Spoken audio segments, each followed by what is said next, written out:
Chicago. My name is Nick Brody, joined alongside my co-host and good friend, as always, Tony Sapita. And today we know the Bears season is very likely over, though somehow they're still in the hunt. They can run the table. They can make it into the playoffs for the third time in the last 4 years. And they are still alive after the Green Bay game, shockingly. But we do want to start looking into the future because we know that the Matt Nagy era is done after this season.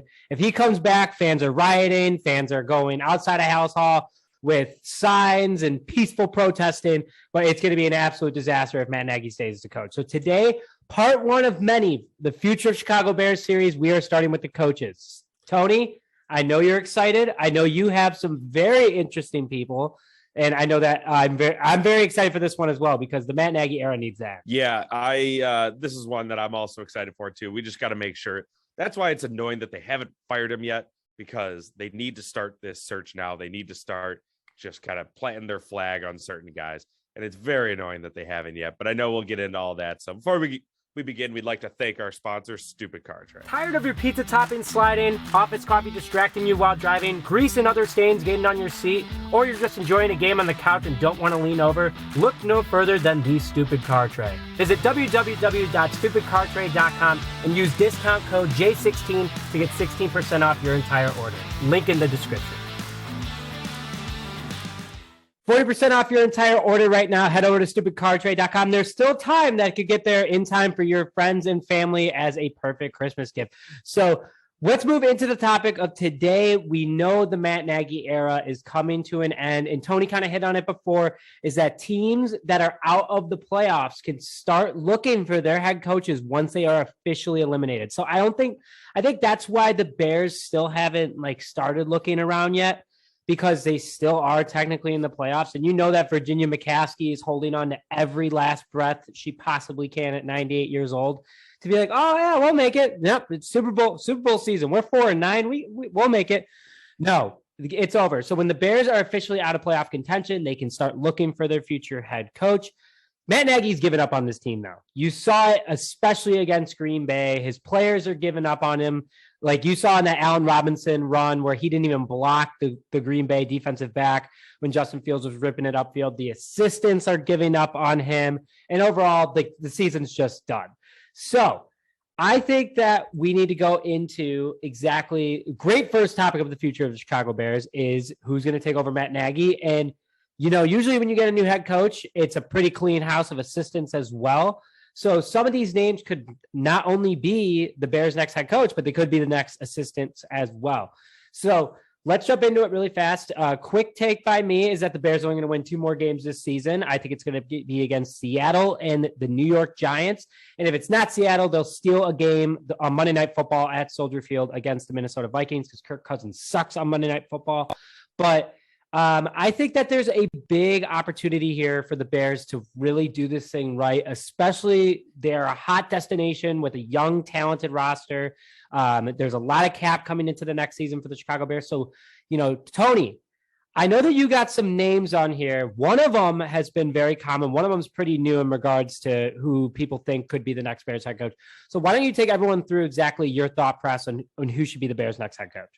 Yeah, so I'm actually going to switch up how I was going to do it. I was going to talk about the guy I think really should be and could be, and then there's probably a better possibility there. I was going to talk about him first, but instead I have a little bit less on this guy, but he is the guy that's kind of been always rumored around, the Chicago Bears job just since he's been the coach at Northwestern, just because he does have the Chicago ties from Orland Park. Obviously, I know that's not Chicago, but you know what I mean. Close. Yes, it's close enough. The Chicagoland area. It's not Naperville. Like when kids from Naperville go, oh, I'm from Chicago. It's a little bit closer. It's closer. It's the Chicagoland metropolitan area, of course. Bears fan growing up, and that's Pat Fitzgerald. I know it's this has kind of become almost like a joke at this point.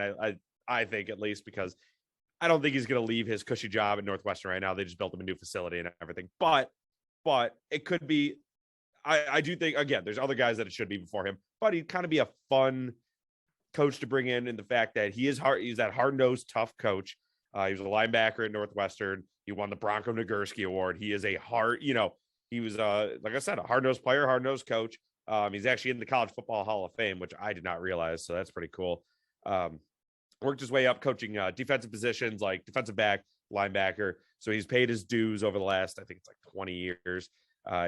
So he wouldn't so this is kind of where I don't necessarily want him to be the next head coach, because he wouldn't exactly bring the offensive flair that these other guys would. But if we want to bring back that kind of run the ball down their throats, dominate on defense mentality back to the Bears, Pat's a guy with the attitude to do it. And that's where, if we didn't have Sean Desai, that's a guy maybe I'd push for defensive coordinator. But I like Sean Desai, so that's a whole different. Also, Pat Fitzgerald definitely brings that Mike Ditka like attitude to the Chicago Bears, because he grew up on the '85 Bears, and again, he hard-nosed. I mean, he turned around Northwestern football single-handedly. Bringing in recruits. He's gone to bowl games nearly every single year in the last 10 years for the Northwestern Wildcats. And again, it hasn't been big, but he went to the Big Ten title game once. Mm-hmm. I think a couple years back.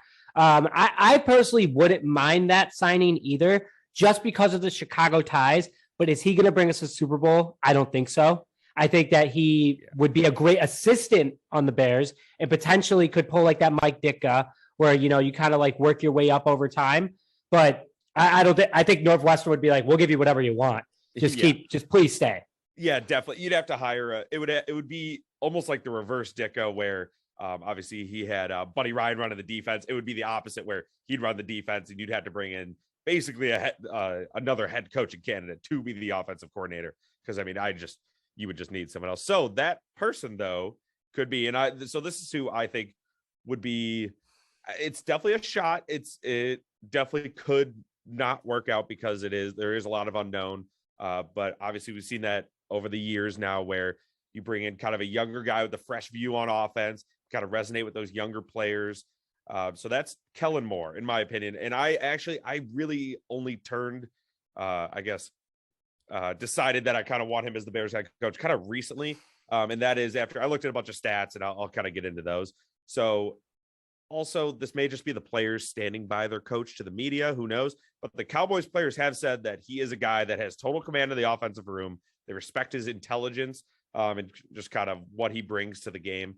So he does fit that mold, like I said, of that young, innovative kind of. I'm not saying he is exactly these guys, so don't jump down my throat here. But kind of that Sean McVay, Matt LaFleur, Kyle Shanahan, that cutting edge, those cutting edge guys that are trying to bring a new style to the NFL and not doing, exactly what these guys that keep getting regurgitated around the league from right. John Fox, different guys like that. So here's a couple stats I found. So he has the Cowboys in the top half of the league in play action and RPOs, which is something that can be extremely effective with David Montgomery and Justin Fields. I know we've been yelling about that, where it's like you just have to use some deception.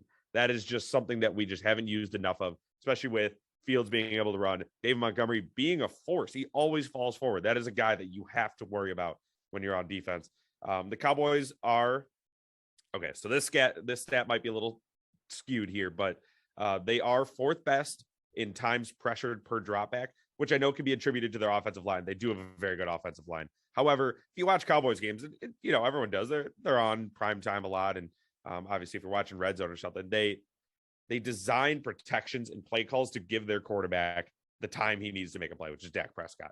And I'm not saying Dak Prescott, Justin Fields are the same, but there have definitely been a lot of comparisons. And Kellen Moore has been there through two coaching staffs, Jason Garrett and Mike McCarthy, who, in my opinion, are dodo brains. And I think that so you can attribute a lot, unlike what Andy Reid said when it was all Matt Nagy. No, that was all Andy Reid. We know it. This actually truly was all Kellen Moore. And kind of my last point on him is that he is extremely smart. So I know I said that before. The Cowboys players have said it. And again, it might just be them saying that to the media just to kind of support their guy. But there is evidence of it. If you dating back to Boise State, he wasn't the most talented quarterback. I loved him. I love those Boise State teams, but he was extremely smart. And he used the preparation that he had all week and his ability to read defenses and his decision-making to kind of compensate for not having maybe the biggest arm. And again, Boise State was kind of they're really a Mountain West school, really nothing. He made it so that people were upset they weren't in the national championship when there were, you had all the other Power 5 teams. So Shea McClellan played for them too. Shea McClellan, yeah, Bears legend, broke Aaron Rodgers' collarbone. That was it. That was it. Hey, that's good enough for me. But that's a guy I want mentoring Fields because Justin Fields has all of the talent. So he already has a head start on, I guess, Kellen Moore in a sense where, like I said, he has all the talent. He's fast. He's got a big arm, but he needs someone to kind of sharpen those decision-making skills and also to kind of, I guess, learn to trick defenses.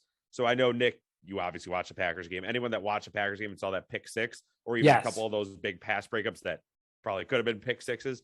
If you watch replay, Fields is staring down the receiver. And I know he was probably able to. Which is a rookie mistake. Which is always a rookie mistake. Extremely fixable. And they actually, and as annoying as it was, because Chris Collinsworth and Al Michaels slobbering all over Aaron Rodgers. But they did show a couple plays where it's Aaron Rodgers, he's looking all the way left, and then he's looking all the way right. And then he makes his like seventh read and he finds this guy open in the middle. That's something that I think that Kellen Moore can help mentor Justin Fields with. And you see that all the time with the Bears. Like always someone is open, and it's just because the Bears quarterback, even experienced Bears quarterback, like Jay Cutler had a big problem with it. Mitchell Trubisky had a huge problem with it. I'm not even going to go down the Mike Glennon route, but I think Kellen Moore could be a good coach, but here's my problem with him. And I kind of want to hit on this is that out of 13 games for Dallas this season, Dak Prescott has not exceeded more than 300 yards 8 times. So only 5 games he has more than 300 passing yards. That is a huge problem for the Chicago Bears. And that's something that we want as a team. You don't score unless you move the ball. And obviously running the damn ball works only so much because that's just been the Chicago Bears way. But the new Chicago Bears way needs to be passing. And Dak Prescott, according to fantasy, 3 out of the last 4 games, week 11 against Kansas City, he only had 2.6 points. And I know these are fantasy stats, but it adds up.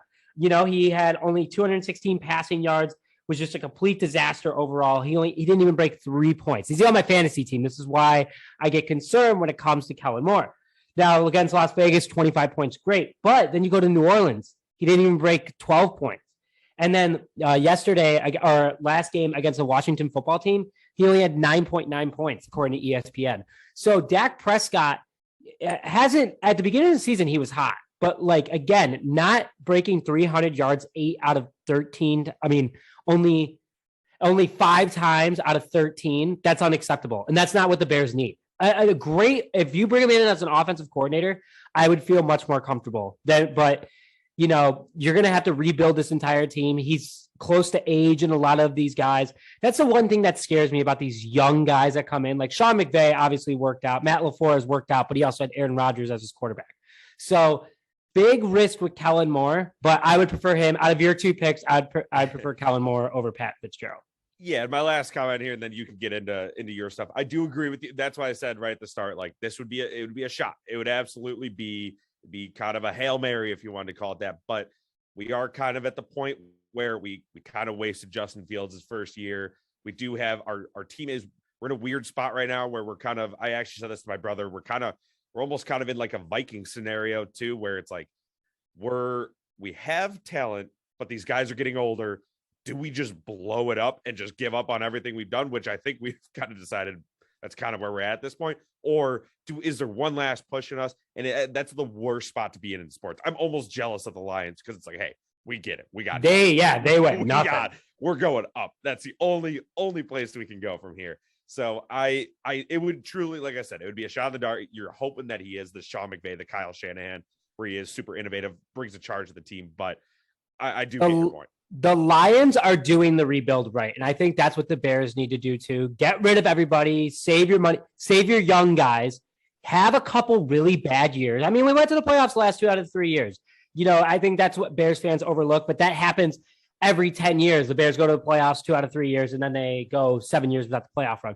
And I'm not saying that's a good thing, but the Bears need to blow this thing up and do it right. It's the 7th anniversary of the Mark Trestman firing press conference today, and how Virginia's fed up with the mediocrity and all that other stuff. So I'm happy you brought up the Vikings because the guy that I'm going to start with coached the Vikings for 3 years, coached on the Vikings as a head coach for 3 years, total of 6 years. And that's Bill's defensive coordinator, Leslie Frazier. I would love this move. Ex-Chicago Bear, ended his career with the Bears, unfortunately, because of the Super Bowl injury that he during a kickoff return. But He's a multiple time Super Bowl champion. He won the Super Bowl with the Indianapolis Colts back in 2006. I know that hurts, but he does have that experience playing in big games and coaching in big games. He knows the NFC North very well, again, with being the Vikings head coach for 3 years, total of 6 years. Those were the Adrian Peterson years, where Adrian Peterson used to rip up the Bears. Leslie Frazier was on the defensive side, but there were some pretty good defenses in Minnesota during that time. So Leslie Frazier, I would love to see come to Chicago Bears for that reason. Again, and he's currently leading, this is the big one, is the number 1 defense in the NFL.